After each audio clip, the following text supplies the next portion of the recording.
পানিতে গাছ রাখবে? আমি কিভাবে রাখি জেনে নাও, কিভাবে পরিচর্যা করি। এখানে বিভিন্ন ধরনের মানি প্ল্যান্ট আছে, বিভিন্ন ধরনের গাছ আছে। কাচের জার বা প্লাস্টিকের জার, যে কোনো জারে রাখতে পারো, কিন্তু স্বচ্ছ পানিতে রাখতে হবে।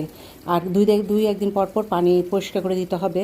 পানি চেঞ্জ করে দিলে এবং আলো বাতাস যেখানে থাকে আসে এমন জায়গায় রাখতে হবে, দেখবে যে তোমার গাছ সুন্দর থাকবে। তো এরকম করে আমি 2 একদিন পর পর পানি চেঞ্জ করে দিই। দেখো কত সুন্দর আছে গাছগুলো।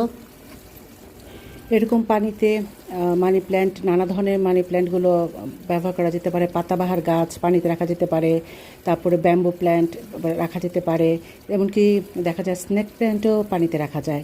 তো আমরা যে কোনো প্ল্যান্ট রাখি না কেন, আমাদের ঘরের সৌন্দর্যের পাশাপাশি আমাদের এটাও খেয়াল রাখতে হবে, বর্ষাকালে ডেঙ্গু সিজন, পানিতে কিন্তু ডেঙ্গুর জার্ম বের হয়। পানির যদি বেশি দিন থাকে, আর স্বচ্ছ পানিতেই কিন্তু ডেঙ্গুটা হয়। তো আমরা কিন্তু পানি চেঞ্জ করব অবশ্যই, 2 একদিন পর পর পানিটা চেঞ্জ করে সুন্দর করে প্ল্যান্টের গোড়াটা ধুয়ে দেন আবার রাখতে হবে। তাহলে অনেক সময় দেখা যায় কি গোড়ার নিচটা পচে যায়, তো সেই পচা অংশটা ধুয়ে পরিষ্কার করে রাখতে হয়, না তো ওই একটা একটু পচন থেকে পুরো গাছে কিন্তু পচে যাবে। তো এই তো আমার এভাবে আমি গাছের যত্ন করি। তো তোমরা করে দেখো। আর গাছের বিকল্প কিছুই হয় না। আমরা সবাই প্ল্যান্ট খুব পছন্দ করি। সবুজের ছোঁয়া ঘরে থাকলে অন্যান্য জিনিসের পাশাপাশি সবুজের ছোঁয়া তো থাকতেই হবে। দেখো আমার অনেক রকমের গাছ আছে এখানে। পথস ছাড়াও আরও অনেক ধরনের গাছ আমি এইভাবে পানিতে রেখেছি। তো আজকে এ পর্যন্ত, ভালো থেকো সবাই। আল্লাহ হাফেজ, টাটা।